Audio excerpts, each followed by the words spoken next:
O Hanzik, ele perguntou aqui o seguinte, ó, pergunta pro André se caso o acordo nuclear iraniano falhar... Se caso é a mesma coisa, viu? Se caso o acordo nuclear iraniano falhar, se há uma grande possibilidade de ter uma guerra total entre o Irã e Israel. Ele está falando de bomba atômica? O programa nuclear iraniano militar. Escondido. Que não pode ter. Se o acordo falhar, e eu vou dar um spoiler para vocês, ele vai. Vai. Primeiro, não sabe nem se ele vai ser assinado, né? Porque precisa da Rússia. Os Estados Unidos teria que assinar de uma coisa junto com a Rússia agora. Não sei se a Rússia tá com muita moral agora de participar de fóruns internacionais. Segundo que... primeiro que ele não se sabe se ele vai ser assinado. Segundo que o prazo de validade dele está sendo colocado como o prazo de validade do primeiro, que é 2015 para 2025. Ou seja, daqui a 3 anos ele vence. Que acordo nuclear de 3 anos é esse? O que é 3 anos para o desenvolvimento nuclear de um país? Não é nada. Então quer dizer que daqui a 3 anos o Irã vai poder fazer tudo o que quer e agora ele vai ter sanções canceladas, bilhões de dólares de acesso, onde é o país que mais apoia o terrorismo no mundo, apoia grupos eles apoiam os Houthis no Iêmen, a Jihad Islâmica em Gaza, o Hezbollah, forças iranianas e proxies iranianas no Iraque, na Síria. Eles estão literalmente tocando terror no Oriente Médio, desestabilizando 4, 5 países e ao mesmo tempo, eles estão fazendo um programa militar nuclear, onde não podem ser inspecionados diversos centros nucleares militares. E o mundo vai cair na ladainha de que eles não estão enriquecendo urânio para objetivos militares. Qual é o enriquecimento de urânio você precisa, Gunther, para fazer energia elétrica? 3, 5%? Não sei, as pessoas sabem, quando fala em enriquecimento é pureza. Tá? É grau de pureza do urânio. Para energia elétrica, que é o equivalente como a gente tem aqui em Angra dos Reis, é 3%. Para pesquisa médica, para uso médico, 7%. Para uma arma nuclear, 90%. E o Irã está em quanto já? Se eu não me engano, o que eles falaram estava batendo em 80 e poucos %. Então. Mas é para mandar o sinal de que eu posso. O grande problema aí, eu concordo contigo, o Irã também sabe que não interessa a Rússia, não interessa a China, não interessa a ninguém que o Irã tenha para quê? Para provocar ou um ataque israelense ou um ataque americano. Porque, como a gente viu agora, olha o impacto de barril do petróleo a $140. Se Israel ou os Estados Unidos atacarem o Irã, 200 vai ser pouco. Então, qual é o impacto? Voltamos na questão. Olha para a China. Qual é o impacto que isso vai ter na economia chinesa, na economia americana, na economia europeia, na economia brasileira? Então, é seríssimo.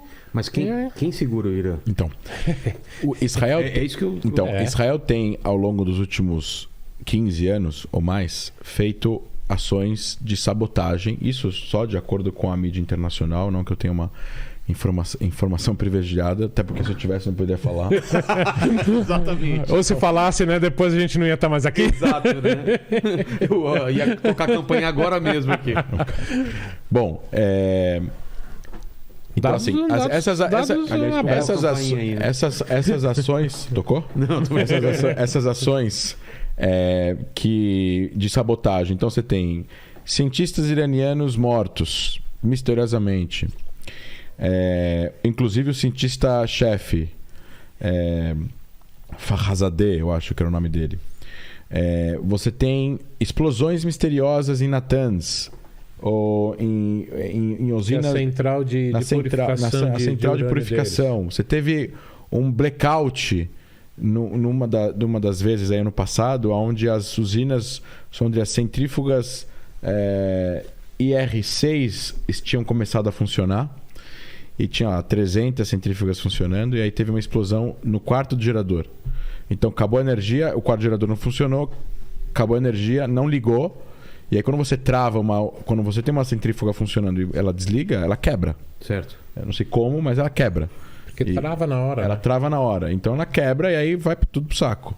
Então você tem uma série de ações foram feitas e a mais surpreendente, a surpreendente delas é uma ação do Mossad, que essa sim foi aberta ao público, que foi quando o Mossad roubou, literalmente, o serviço secreto israelense roubou meia tonelada de documentos dentro de um depósito onde tinham 20 cofres gigantescos, onde os 20 cofres foram abertos e todo o material de todo o programa nuclear iraniano foi roubado e levado para Israel. CDs, papéis, pastas, mapas, tudo. Absolutamente o programa nuclear inteiro nuclear iraniano foi roubado pelo serviço secreto israelense, levado para Israel, foi exposto isso para a mídia internacional. E isso fez os Estados Unidos saírem do acordo nuclear em 2018. Porque provou que o Irã mentiu. E aí é engraçado porque o ex-chefe do Mossad, Yossi Cohen, ele era o chefe do Mossad nessa operação, e ele conta que vários... para despistar os iranianos, assim, era um depósito num galpão na zona industrial de Tehran, que é uma cidade grande. Então tinha um cara que cuidava lá, que ficava de noite, ele ia embora às 11 horas, chegava um cara às 7 da manhã. Então chegou a equipe e dentro dessas horas eles conseguiram romper os cofres. Estou falando de cofre de banco, tá, gente? Romperam esses cofres, pegaram os arquivos, e quando começou já a amanhecer e chegar gente, entender a movimentação, e quando o Irã realmente descobriu o que estava acontecendo, ele para despistar, existiram vários caminhões e vans vazios, aonde mensagens foram enviadas de forma indireta para chegar na polícia, aonde viram um caminhão suspeito indo para tal direção, aí para tal direção, aí para tal direção. Tinham 10. Já viu 11 Homens e um Segredo? Que cada um vai para uma direção para despistar e tal. Então, assim, tinha uns 10 caminhões andando para lá e para cá para despistar as forças de segurança iranianas. E realmente, o material roubado... Né? O material roubado ficou ainda algumas semanas sem sair do Irã, até sair de alguma forma, que ainda não se sabe qual forma que foi que saiu, mas saiu e chegou em Israel. E aí isso foi tudo analisado e colocado e exposto.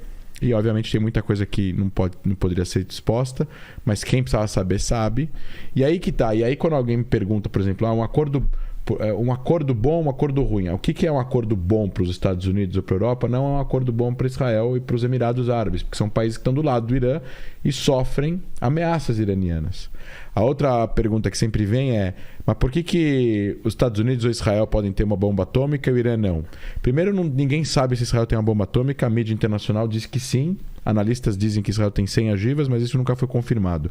Mas mesmo que tivesse, Israel, primeiro, não ameaça a destruição de nenhum país. E Israel é uma democracia. Você não quer ter uma bomba de destruição em massa na mão de um regime autoritário que quer fazer todo o possível para sobreviver. Esse é um problema da bomba atômica. E tem o detalhe jurídico, político, diplomático. Existe um tratado de não proliferação nuclear, em que foi assinado em 1967, entrou em vigor em 1971, em que está escrito lá o quê? Quem tinha bomba atômica em 1967 tem o direito de permanecer, e quem não tem se compromete a não buscar. Brasil não pode ter. Brasil não pode ter. Tanto que o Brasil não assinou no começo, só nos anos 90, com o governo Fernando Henrique, é que veio assinar. Tá? Então, isso é a parte jurídica, legal, diplomática. Eu me comprometi, como eu brinco, o governo vai lá e assina por extenso. O governo iraniano é signatário desse tratado.